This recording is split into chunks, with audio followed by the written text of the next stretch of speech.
নমস্কার দর্শক বন্ধুরা, আমি ঘরোয়া রান্নাঘর থেকে অপর্ণা বলছি। আজকে আমাদের রেসিপি মাছ।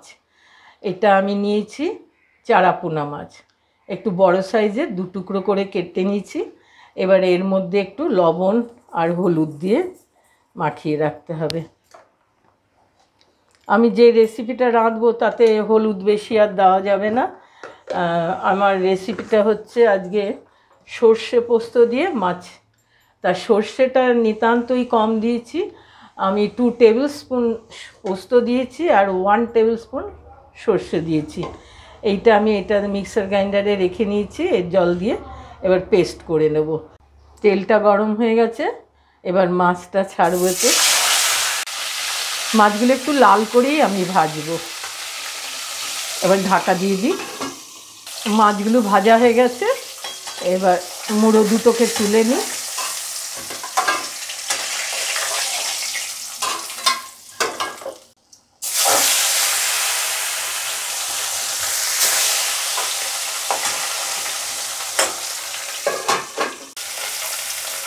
এরকম লাল করে করে আমি ভেজে নিলাম মাছগুলো। এবার যতটুকু তেল আছে এর মধ্যে আমি রান্না করব, আর তেল দেব না, দরকার নেই দেওয়ার। আঁচটা কমিয়ে দিয়েছি। আমি দেখাচ্ছি পেস্টটা কেমন হয়েছে। এই যে এরকম পেস্টটা হয়েছে, এই পেস্টটা এখন দিয়ে দেব।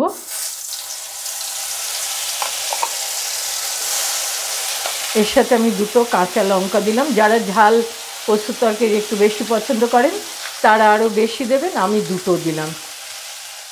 এবার পোস্তটা একটু সাঁতলিয়ে নিয়ে তারপরে জল দেবো। কন্টেনারটা ধুয়ে একটু জল দিয়ে দিলাম, দিয়ে এবার সাঁতলাবো। আর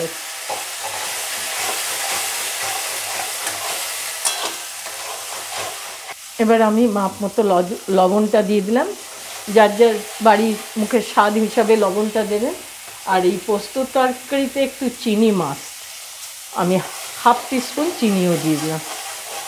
এবার আমি এটা ভাজা হয়ে গেছে পোস্তটা, এবার মাছগুলো দিয়ে দেবো। এতে মাছ দিয়ে দিলাম। পোস্ত ভাজা হয়ে গেছে যেহেতু, এবার জলটা দিয়ে দেবো। কিন্তু জলটা হচ্ছে এর ওই পাতলা ঝোল হবে না, একটু ঘন মাখো মাখো ঝোলটা হয়। আমি এই মাপে জলটা দিলাম। মাছটা সেদ্ধ হবে, জলটা ঘন হয়ে যাবে শুকিয়ে, তখন আমি নামাবো। এখন ফুটবে, ঢাকা দিয়ে দিতে হবে। 5 মিনিট পরে ফিরে আসছি। আমার রেসিপিটা কমপ্লিট হয়ে গেছে। এইটুকু গ্রেভি আমি রাখছি, কেননা এটা টেনে নেয়, এইটুকু রাখতে হবে। এবারে আমি এটাকে গ্যাস অফ করে দিলাম। বন্ধুরা, আমি প্লেটিং করে দিয়েছি। এবার একটু ধনেপাতা দিলাম। যদিও এই সব পোস্তর রেসিপিতে ধনেপাতা ইউজ হয় না, এটা একটু সাজানোর জন্য দিলাম। খেতে ভালোই লাগে, খারাপ লাগে না। বন্ধুরা, রেসিপিটা ভালো লাগলে লাইক করবেন। আমরা তো পেঁয়াজ রসুন জিরে ধনে দিয়ে অনেক রকমভাবেই মাছ খেয়ে থাকি। এইভাবে যে রেসিপিটা দেখালাম বানিয়ে খেয়ে দেখবেন, ভীষণ ভালো লাগবে। তেলাপিয়া মাছটাও এইভাবে বানিয়ে খেয়ে দেখবেন, এরকমই ভালো লাগবে। আর বন্ধুরা অনেকের সঙ্গে শেয়ার করবেন। নতুন বন্ধুরা বেল আইকনটা টিপে দেবেন, সাবস্ক্রাইব করবেন অবশ্যই।